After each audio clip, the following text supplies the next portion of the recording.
यो कहानी सन् 1917 नोभेम्बर 2 को एउटा चिठीबाट सुरु हुन्छ।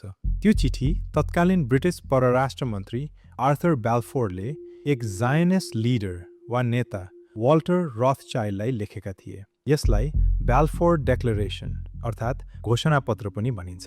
जायनिस्ट भन्नाले जायनिजम मान्ने मान्छेहरू र जायनिजम भन्नाले चाहिँ 19औं शताब्दीमा यहुदी ज्यूज जनताका लागि प्यालेस्टाइनको भूमिमा आफ्नै मातृभूमि स्थापना गर्न सुरु भएको एक राष्ट्रवादी आन्दोलन। यहुदी परम्परामा प्यालेस्टाइन उनीहरूको सभ्यता सुरु भएको ठाउँ मानिने हुनाले उनीहरू त्यहाँ इजरायल देशको स्थापना गर्न लागि परेका थिए। फेरि त्यो चिठीतर्फ लागौं।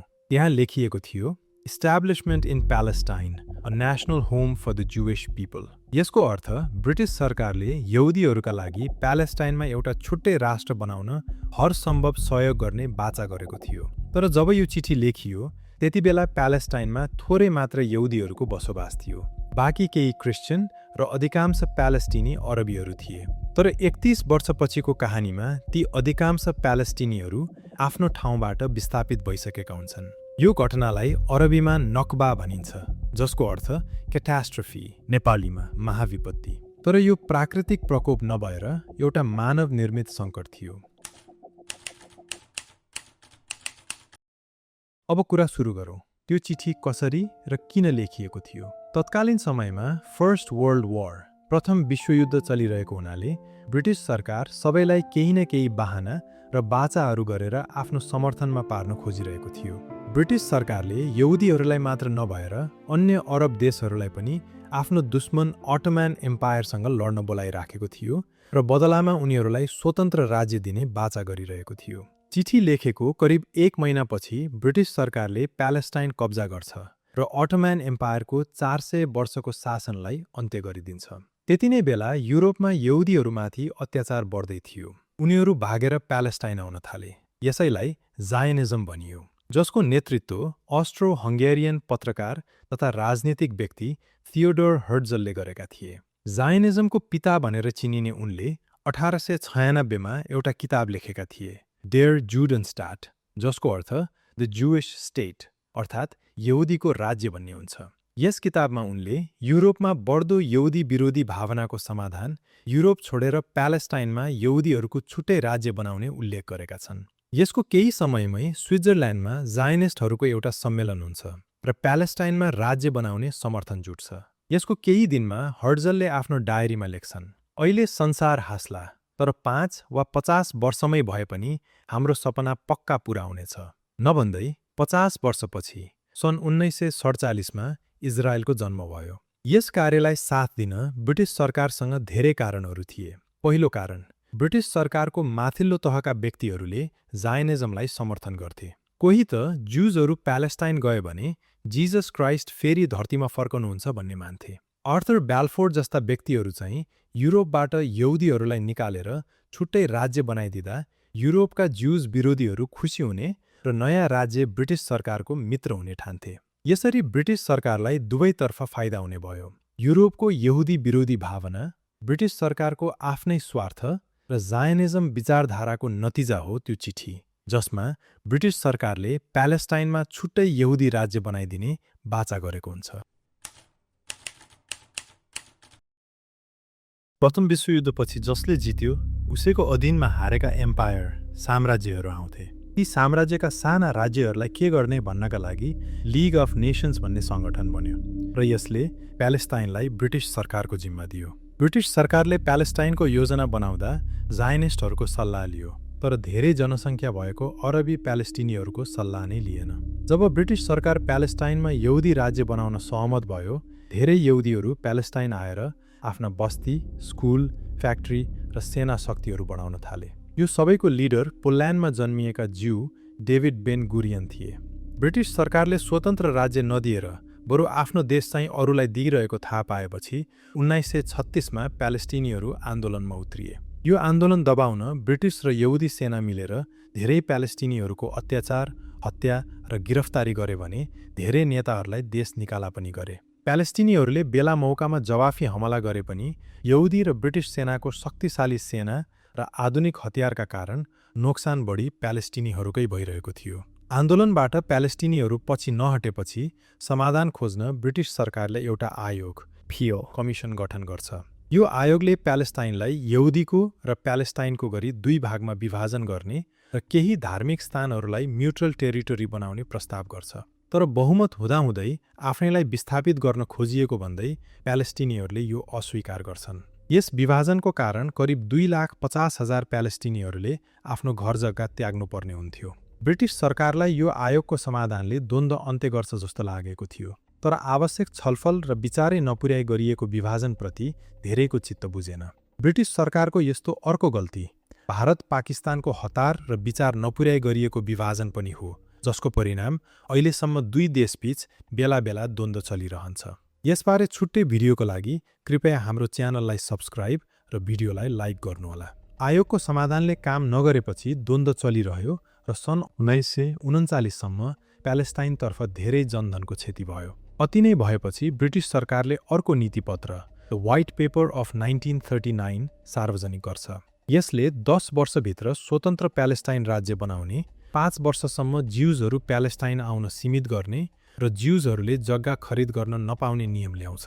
5 वर्षपछि के गर्ने भनेर प्यालेस्टिनीहरूले थोरै बहस गर्छ, तर पछि यसको समर्थन गर्छन्। तर फेरि ज्युजहरूले ब्रिटिस सरकारले धोका दिएको भन्दै यसको सिधा विरोध गर्छन्। उनीहरूले प्यालेस्टाइनका धेरै ठाउँमा बमबारी गर्न थाल्छन्, जसले धेरै प्यालेस्टिनीहरूको ज्यान जान्छ र यहुदीहरू ब्रिटिस सैनिकसँगै मुठभेडमा उत्रिन्छन्।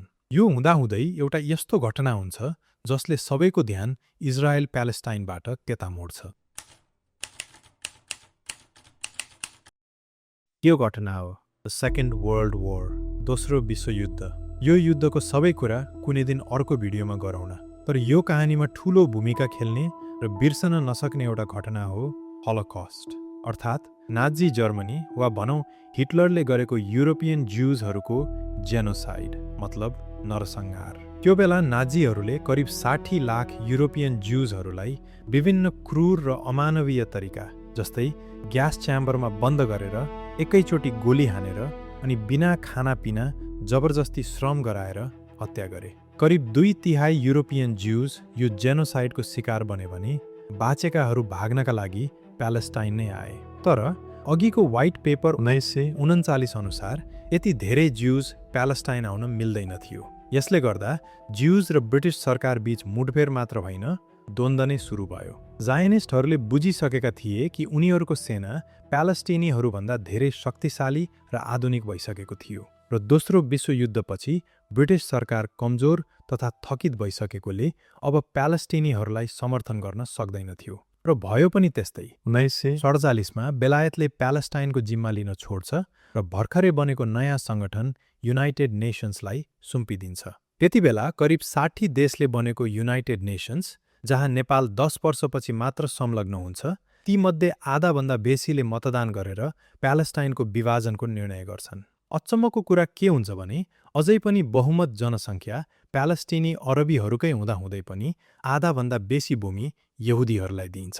यो हुने बित्तिकै अरबी प्यालेस्टिनीहरूले यो समाधानलाई मान्दैनन् र सुरु हुन्छ अर्को द्वन्द्व। अहिलेसम्म आउँदा नेता डेभिड बेन गुरियनको लिडरसिपमा यहुदीहरू एउटा पक्का सरकार जस्तै काम गर्न थालिसकेका हुन्छन्। उनीहरूको हागाना र इर्गुन भन्ने दुईवटा सेनाका समूह हुन्छन्, जसमा आधुनिक हतियारसहित 20,000 सैनिकहरू हुन्छन्।